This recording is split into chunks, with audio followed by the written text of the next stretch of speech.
Okay, I use the Elmo a lot. Anytime we do a worksheet, that way I can just put the worksheet up and we can do it together as a group. And you can let the kids, because we don't need a screen, you can let the students come up and answer and write the questions in or write the math problem, whatever. So I use the Elmo a lot. I use the Smartboard a lot. And some of where I'm the intervention teacher, I don't have to start and end a day like a regular teacher does, but when I did have a regular class, we could use that to have them drag and drop into their lunch, their name to there. I used it all day, every day, for just to do some of those interactive things. We could play a game. If I had kids who were waiting for the bus, I'd pull up ABCYA and we'd play whatever math facts we were working on. We could do it as a group, or they could do something that way. So it's a good time filler. I've seen iPads used where each student had their iPad, and that's wonderful. I've only had enough to have a center group, so I would have we did Epic Reading on it because it would track it for me and send me what level they were on, and we could earn levels as a class and get ribbons and stuff. There are some other programs. A to Z Reading has some interactive programs so that we can level students. Mind Play. And there's another one called STAR, STAR. So we have every student go in and do the test. Then that program levels them. So then when they log in as my class name, their practice things are at the level that they tested on. And you'll get some of your kids who'll cheat, and because they don't want to work too hard, so you got to watch that. But it's nice because when they're on the computer, they're not just playing, they're actually doing something at their level. It is important, it saves me time. Well, when it helps me organize, like having the kids on those levels so that I don't have to take the time to read. But if I did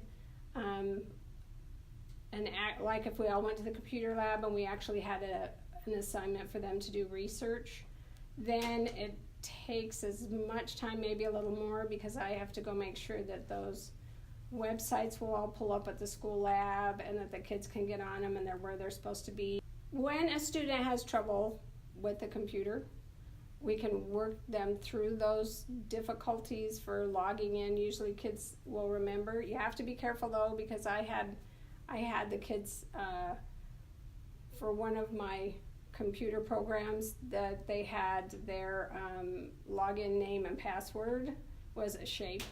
So I put it on cards and put it on a ring. So every time we went to the computer lab, we could just take it in. And if a student had trouble, then they'd have it for them right there. But some other kids were getting on things. So you still have to protect that stuff because people are happy to use it. If you have a student that I need computers to help them in learning, we've got a student who's just moved here speaking Spanish.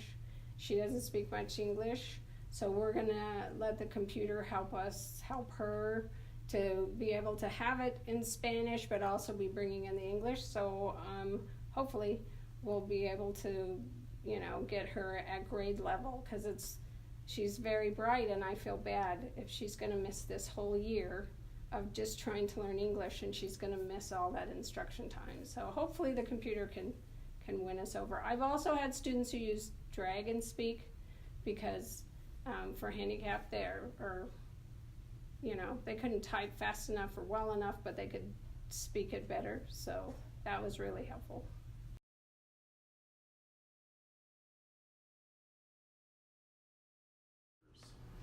We have the ability to use computers, which we do use frequently. We use them for a resource, for information, for stimulation, for the kids' thought process. They like to see the event, especially if we're doing something historical. It seems like they really can relate to it more, and then we can get into a discussion with it.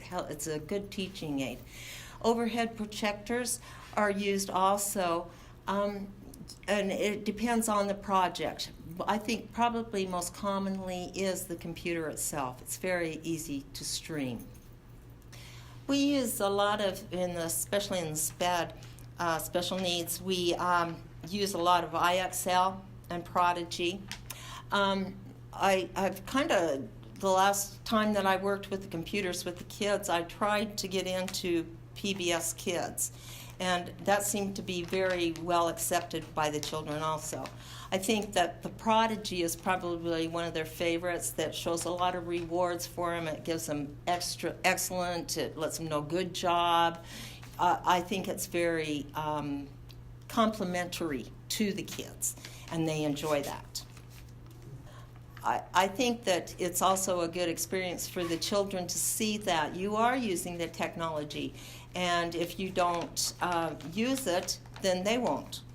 I think that kids learn a lot by example, and I believe that that is a very important part. I think that it also they need to know that they are our future, and so they need to get the technology, get it down, and improve the technology. Yes, it's very much in their part.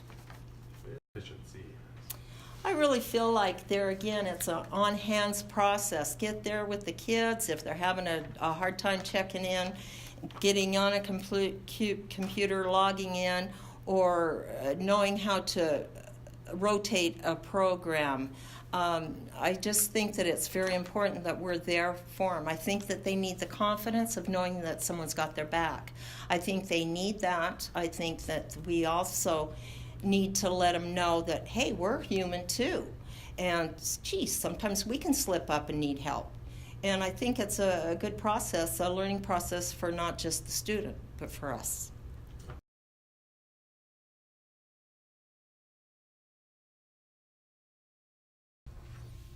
I use computers, overhead projectors, and I also use an Elmo projector, which is a tabletop projector, which I love using especially for math lessons because it allows me to put up the worksheet that the kids are working on and have the worksheet on my desk and go over it in real time with the kids compared to standing up at the projector or the original light projectors and doing math that way and having to have it on transfer paper and everything else. So the Elmo projector really is an awesome piece of technology in the classroom.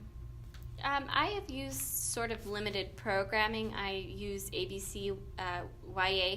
I do like that.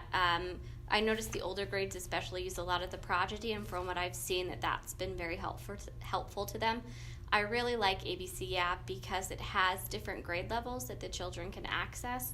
So it's helpful to help differentiate learning, which I appreciate, especially for my higher ups in kindergarten and my lower levels, that they can find a program and a game that works for them that encourages learning at their level.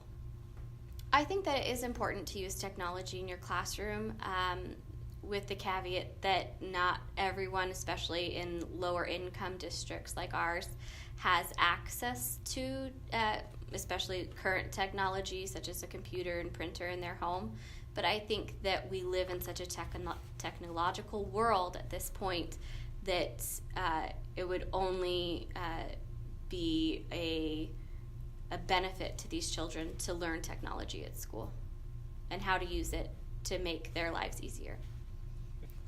I think that as a teacher, to help with technological deficiencies, especially, like I said, in a low-income area, is important. Getting children to use the computer, and I think also learning how to type correctly instead of finger tapping each one, using your home row keys, and doing even learning a little bit more than the basics, how to set up a website, how to edit documents and use Excel and other programs is only going to benefit them in whatever career path they choose, because technology is used in almost every facet of today's society.